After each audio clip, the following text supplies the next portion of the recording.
डर क्यों लगता है? हम किसी चीज़ से इतना क्यों डरते हैं? हमें अपनों से भी डर लगता है। कभी कभी ये दुनिया छोड़कर जाने का मन करता है। ऐसा क्यों होता है, हम इस वीडियो में पूरी तरह से जानेंगे। डर क्यों लगता है आखिर? हम बचपन से इतने आलसी हो चुके हैं कि हम जब छोटे थे कभी भी गलती करते थे तो हमारे घर वाले उसे नादान समझकर उसे टाल देते थे। उन्होंने उसका सामना करना कभी भी सिखाया ही नहीं। जब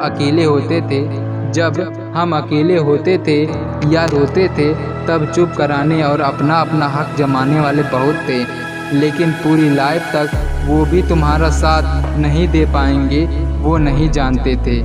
जैसे जैसे तुम धीरे धीरे बड़े होगे तुम्हारी ज़िंदगी में बहुत सारी मुश्किलें आएंगी और तुम उस जगह पूरी तरह से टूट चुके होगे। लेकिन यही मोमेंट होता है जब तुम्हें अपने पर काबू रख के तुम्हें अपने ज़िंदगी के बारे में आगे गहराई से सोचना पड़ेगा। और तुम सोचोगे भी। लोगों को अपने घर वालों से डर लगता है कि अगर मुझसे कोई गलती हो जाए तो मेरे घर वाले क्या सोचेंगे, और ये सही बात भी है। और कुछ लोगों को अपनों से भी डर लगता है जो उनके बहुत करीब या दिल के पास होते हैं। डर लगता है कि हमें छोड़कर वो चल ना जाएं और वह उनके बिना एक पल भी नहीं रह सकते। मैं कहता हूँ कि तुम ऐसा दिन आने ही ना दो। इतने तो समझदार हो ही कि क्या करना है और क्या नहीं।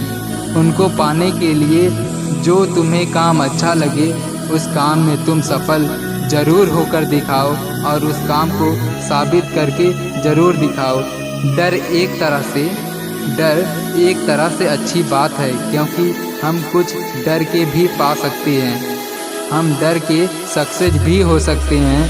अपने आसपास देखो, तुमसे ज़्यादा डरे तुम्हारे आसपास हैं। डॉक्टर्स भी डरता है कि हमारे पास से मरीज कभी कम ना हो, नहीं तो मेरे हॉस्पिटल का क्या होगा।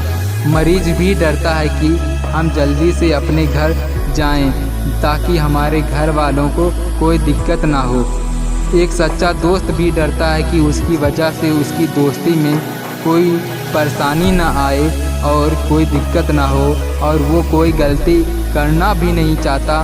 दो कपल भी डरते हैं कि उनके रिश्ते के बीच कभी दूरियां ना आए। एक बात ध्यान देना कि दुख भी डरता है कि मेरी वजह से लोग अपनों के करीब तो जाते हैं, पता नहीं मेरे जाने के बाद क्या होगा। सुख भी डरता है, दुख और दर्द को पाकर लोग अपनों के करीब तो जाते हैं, लेकिन मेरे ज़्यादा समय तक रहने पर लोग अपनों से भी दूर चले जाते हैं। अगर स्टूडेंट डरेगा नहीं तो वो कभी पढ़ेगा भी नहीं। डरना अच्छी बात है, लेकिन समय जहाँ जैसा करता है वैसे ही डरना चाहिए। मैं ये नहीं कहता कि तुम्हें पूरी ज़िंदगी डर डर के ही जीना चाहिए। एक बात बताता हूँ जो आप सभी ने देखी ही होगी। इस लॉकडाउन में कई लोगों के घर वाले घर पर ही थे। बच्चों के स्कूल ना जाने पर उनसे परेशान होकर उन्हें पढ़ने के लिए मोबाइल भी खरीद कर दे दिए, और आज वही बच्चे मोबाइल का सही से इस्तेमाल नहीं कर रहे और उनका गेमिंग की तरफ इतना ज़्यादा इंटरेस्ट हो गया और घर वालों के कुछ काम कहने पर तुरंत जवाब और डांट देते हैं। मोबाइल से दूर जाने से इस तरह बर्ताव करते हैं कि मानो उन्हें किसी चीज़ से मतलब ही नहीं। ये जो 2 साल है ना, शिक्षा को बहुत ही नीचे स्तर पर लेकर आ गए हैं। आगे भविष्य में इनके घर वालों को इनसे बहुत दिक्कतें आएंगी। उन्हें और हमारी गवर्नमेंट को भी भविष्य में इन्हीं से डरना पड़ेगा, क्योंकि तब उनके घर वालों को यह सोचना पड़ेगा कि हमने पहले अपने बच्चों को सही गाइडेंस और पहले सतर्क क्यों नहीं किया। डरना एक अच्छी बात है, चाहे वो कोई सच्चाई क्यों ना हो।